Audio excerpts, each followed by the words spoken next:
Hello दोस्तों, कैसे आप सब? होप करता हूँ आप सब बढ़िया ही होंगे। तो इस वीडियो में आपको दिखाऊंगा मैं त्रिजुगी नारायण मंदिर जो कि उत्तराखंड में है, जहाँ पर शिव जी की शादी हुई थी। तो चलो शुरू करते हैं वीडियो।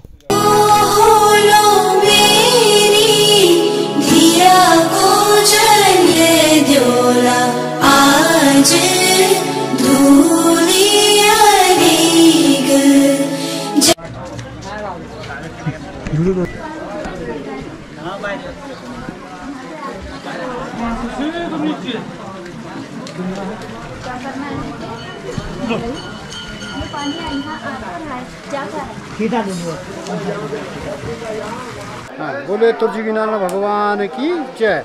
आप इस स्थान का नाम है त्रियुगी नारायण। त्रियुगी नारायण का मतलब होता है तीनों लोगों को जीतने वाले भगवान वामन।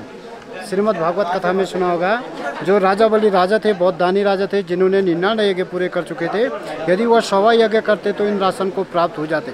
वहाँ पे भगवान ने बाढ़ रूप करके राजा बलि से 3 पग पृथ्वी का वरदान मांगा है और राजा बलि को पाताल का राज दिया। तो उनका ये मंदिर है और उनको साक्षी करके शंकर पार्वती का यहाँ पे शादी हुआ है। पहले शादी के बारे में आपको पता होगा, हरिद्वार कनकल जो जगह है, जहाँ पे राजा दक्ष ने एक बड़ा यज्ञ का आयोजन किया। सभी देवी देवताओं को निमंत्रण दिया, लेकिन अपनी पुत्री सती को कोई निमंत्रण नहीं दिया। तो वहाँ पे सती जाते हैं, सबका आसन देखते हैं, अपने पति का कोई स्थान नहीं देखती है। उनको क्रोध आता है, जो यज्ञ हो रहा तो अपने देव को वहीं पे त्याग देती है। फिर दोबारा जन्म इसी स्थान पे पर्वतराज हिमालय के घर से मेणा की कोख से पार्वती जन्म लेती है और शिव और पार्वती का शादी इसी स्थान पे भगवान वामन को साक्षी करके होता है। तो यहाँ पे देखने के लिए 4 कुंड है। फर्स्ट ब्रह्म कुंड, सेकंड रुद्र कुंड, 2 कुंडों में स्नान वगैरह किया जाता है। विष्णु कुंड में चरणामृत होता है। चौथा सरस्वती कुंड में पितरादि तर्पण होते हैं। और 5वीं जगह धर्मशिला, जहाँ पे शंकर पार्वती का शादी हुआ है। शादी का मंडप बाहर है और सप्तपति फेरे अंदर हुए। तो यहाँ का मातम्य है। बोलो त्रिजुगी नारायण भगवान की जय। मूर्ति है, जब शादी हुआ है ये उस समय की जोड़ा मूर्ति है। और ये सरस्वती कुंड है। जैसे केदारनाथ, बद्रीनाथ, गया में माता पिताओं को पिंडदान दिया जाता है, लेकिन यहाँ पे माता पिताओं को जलदान दिया जाता है। यहाँ पे धर्मशिला है। इसी स्थान पे राजा हिमांचल ने अपनी पुत्री पार्वती का कन्यादान करके शिव शंकर को अर्पित किया था। तो यहीं पे पूजा अर्चना होती है, शादियाँ भी होती है। यहाँ पे हम लोग यहाँ पे शादियाँ भी करती है। शादी के बाद यहाँ पे गोदान होता है। ये गाय बांधने का किला है।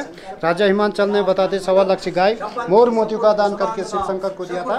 तो अभी भी यहाँ पे रीति रिवाज के हिसाब से गाय दान भी होता है। तो यह का मतलब ये क्या पंडित? ये है ब्रह्मकुंड। इसमें स्नान करने से सारे रोगों का नाश होता है। अच्छा। और जब शादी हुई है उस समय भगवान भोलेनाथ की, तो ये मंगला स्नान के कुंड है। ब्रह्मा जी की शक्ति से ब्रह्मकुंड है और शिव शंकर की शक्ति से ये दूसरा रुद्र कुंड है। अच्छा। ये दूसरा रुद्र कुंड है, शिव कुंड है। इसमें स्नान करने से सारे शरीर के रोगों का नाश हो जाता है। और ये तीसरा विष्णु कुंड है। इसमें चरणामृत करने से सारे पेट में जो भी बीमारी होती है वो सही हो जाता है। यहाँ पे जो है शंकर और पार्वती का शादी हुआ है। पहले हरिद्वार के पास है कनखल, वहाँ थी राजा दक्ष की राजधानी। राजा दक्ष की पुत्री थी सती। तो राजा दक्ष ने वहाँ पे यज्ञ ठहराया, तो सभी देवी देवता ऋषि मुनियों को बुलाया, मगर सती माता शंकर भगवान को नहीं बुलाया। अपमान के कारण जो है सती माता अग्निकुंड में भस्म हो जाती है। तो फिर पुनः जन्म लिया दोबारा राजा हिमांचल के घर में माता मैना के कोख से, तो पार्वती नाम पड़ा। तो त्रेता युग में जो है यहाँ पे भगवान विष्णु को साक्षी करके शिव और पार्वती का दोबारा यहाँ पे शादी हुआ है। यहाँ मंदिर के प्रांगण में 4 कुंड है। पहला ब्रह्म कुंड, रुद्र कुंड में हाथ पांव धोते हैं। तीसरा विष्णु कुंड है, उसमें ओम नमो नारायण के आचमन करते हैं। चौथा सरस्वती कुंड है, उसमें पितृ तर्पण होते हैं। जिनके माता पिता गुजरे रहते हैं वो जलदान देते हैं। 5वीं जगह है धर्मशिला, कहते हैं वहीं पे राजा हिमांचल ने अपनी पुत्री पार्वती को कन्यादान करके दिया था। तो अब वहाँ पे यात्री जो है सूक्ष्म थाली ले आते हैं पूजा की, और दान पुण्य वहीं पे होता है। और भगवान के मंदिर के प्रांगण में बाहर में पंचनाम देवता है, अंदर भगवान के दर्शन है। दूर से बीच में चतुर्भुज नारायण जी हैं, दाहिनी तरफ में डोले में लक्ष्मी है, बाएं तरफ सरस्वती है, और भगवान के चरणों में अठोत्री शालिग्राम है। भगवान के पीछे ठीक कुबेर और भैरवनाथ की मूर्ति है। वहीं पर एक बड़ी भारी सत्यनारायण की मूर्ति है। और भगवान के वहाँ पे बद्री नारायण, रामचंद्र भगवान जी, शंकराचार्य जी की मूर्ति है। बाहर में जो है 3 युग की अखंड धुनी है, वहाँ पे लकड़ी लगती है और होम होता है। वहीं पे कहते हैं शिव और पार्वती ने सप्त फेरे लिए थे और शादी के बाद निकल गए कैलाश को। बोलो भगवान त्रिजुगी नारायण की जय। ये है।